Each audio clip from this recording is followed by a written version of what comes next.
بسم اللہ الرحمن الرحیم۔ السلام علیکم ورحمۃ اللہ وبرکاتہ۔ پیارے دوستو، اللہ تبارک و تعالیٰ اپنے بندوں پر کس طرح مہربان ہے۔ اپنے بندوں کی زندگی ہی میں اس کو کئی سارے ایسے مہینے اور دن اور راتیں عطا فرماتا ہے جس کے اندر اللہ تبارک و تعالیٰ چاہتا ہے کہ میرا بندہ میری عبادت کرے تو میں اس کو بخش دوں۔ بے شک اللہ تبارک و تعالیٰ کی رحمت بہانہ تلاش کرتی ہے کہ انسان کوئی نہ کوئی ایسا کام کرے جو اللہ تبارک و تعالیٰ کی رحمت کو پسند آ جائے، تو اللہ تبارک و تعالیٰ اس انسان کی مغفرت کر دے۔ پیارے دوستو، ان بابرکت مہینوں میں اور راتوں میں سے ایک مہینہ ہے ماہ رمضان مبارک، اور راتوں میں سے ایک رات لیلۃ القدر کی رات ہے جس میں اللہ تبارک و تعالیٰ اپنے بندوں کی بے شمار بخشش عطا کرتا ہے۔ پیارے دوستو، لیلۃ القدر کو لیلۃ القدر اس کی وجہ سے کہا جاتا ہے کہ عزت اور شرافت والی رات ہے، کیونکہ اللہ تبارک و تعالیٰ اسی رات میں قرآن پاک کو نازل کیا تھا، اور اسی رات میں اللہ تبارک و تعالیٰ کے فرشتے برکت اور مغفرت لے کر نازل ہوئے تھے۔ جو کوئی بھی شخص اس رات کے اللہ تبارک و تعالیٰ کی عبادت میں گزارتا ہے تو وہ بندہ عزت والا بن جاتا ہے۔ شب قدر عظمت والی رات صرف امت محمد کو عطا کی گئی ہے۔ شب قدر حضرت محمد مصطفیٰ صلی اللہ علیہ وسلم کی امت کو بہت بڑا احسان ہے جو کسی دوسری امت کے حصے میں نہیں آیا ہے۔ یعنی دوستو، روایت پر آتا ہے کہ نبی کریم صلی اللہ علیہ وسلم نے اکثر فرمایا کرتے تھے کہ مسلمانوں، تم شب قدر کو طاق راتوں میں تلاش کیا کرو۔ ایک صحابی نے حضور پاک صلی اللہ تعالی وسلم سے دریافت کیا، یا رسول اللہ صلی اللہ علیہ وسلم، شب قدر کب ہوتی ہے؟ تو ہمارے آقا صلی اللہ تعالی علیہ وسلم نے فرمایا، شب قدر ہر رمضان مبارک کے تیسرے عشرے میں ہوتی ہے۔ حضرت محمد مصطفیٰ صلی اللہ تعالی علیہ وسلم نے سے شب قدر سے دریافت کیا گیا، یعنی پوچھا گیا، تو آپ صلی اللہ علیہ وسلم نے ارشاد فرمایا کہ شب قدر رمضان کے تیسرے عشرے کی کوئی ایک طاق رات ہے۔ جس مومن نے شب قدر کے اندر اللہ تبارک تعالیٰ کی حمد و ثنا بیان کی تو اس کے پچھلے سارے گناہ معاف کر دیے جاتے ہیں۔ پیارے دوستو، اس رات کی پہچان یہ ہے کہ یہ رات بہت سکون والی ہوتی ہے۔ اس رات کا موسم بہت اچھا ہوتا ہے۔ اس رات کا نہ زیادہ سرد ہوتا ہے نہ زیادہ گرم ہوتا ہے۔ اس رات میں چاند خوب روشن ہوتا ہے، اور اس رات کے اندر ستاروں کو ٹوٹنے کی اجازت نہیں ہوتی، اور سورج جب صبح کو طلوع ہوتا ہے تو اس کی شعاعیں نہیں ہوتی، سورج بالکل برابر ہوتا ہے جیسا کہ 14ویں کا چاند ہوتا ہے۔ حضرت انس رضی اللہ تعالیٰ عنہ سے روایت ہے کہ اس رات حضرت جبریل علیہ السلام فرشتوں کے ہمراہ زمین پر تشریف لاتے ہیں۔ جس کو اللہ تبارک تعالیٰ کی حمد و ثنا کرتے ہوئے پاتے ہیں، ان کے لیے مغفرت کی دعا کرتے ہیں۔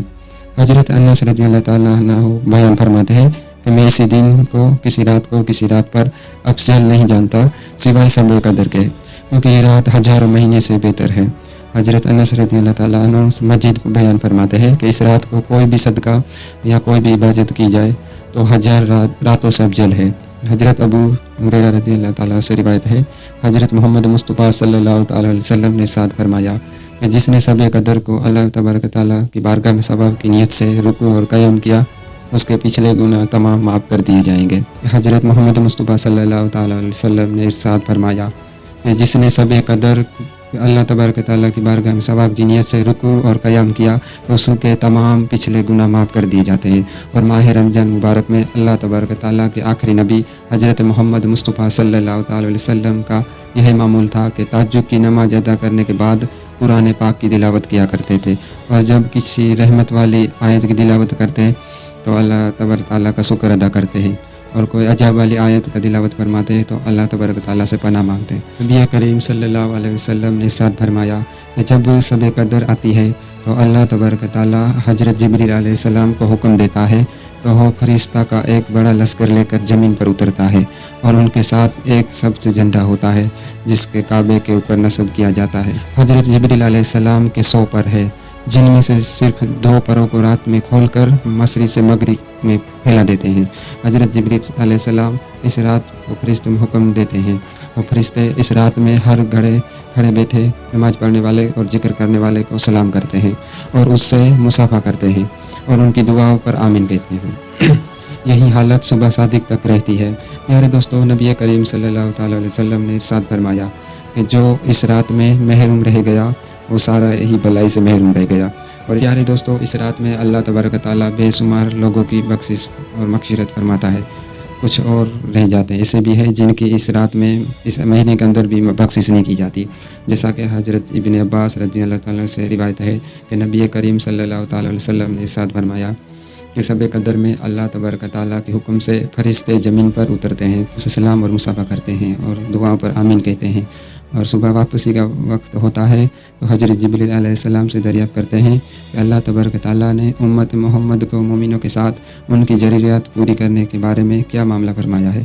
تو حضرت جبریل علیہ السلام نے ارشاد فرمایا کہ اللہ تبارک تعالیٰ اس شب قدر میں ایمان والوں پر نظر رحمت فرمایا اور 4 افراد کے علاوہ سب کے ساتھ درگزر مغفرت کے معاملہ فرمایا ہے۔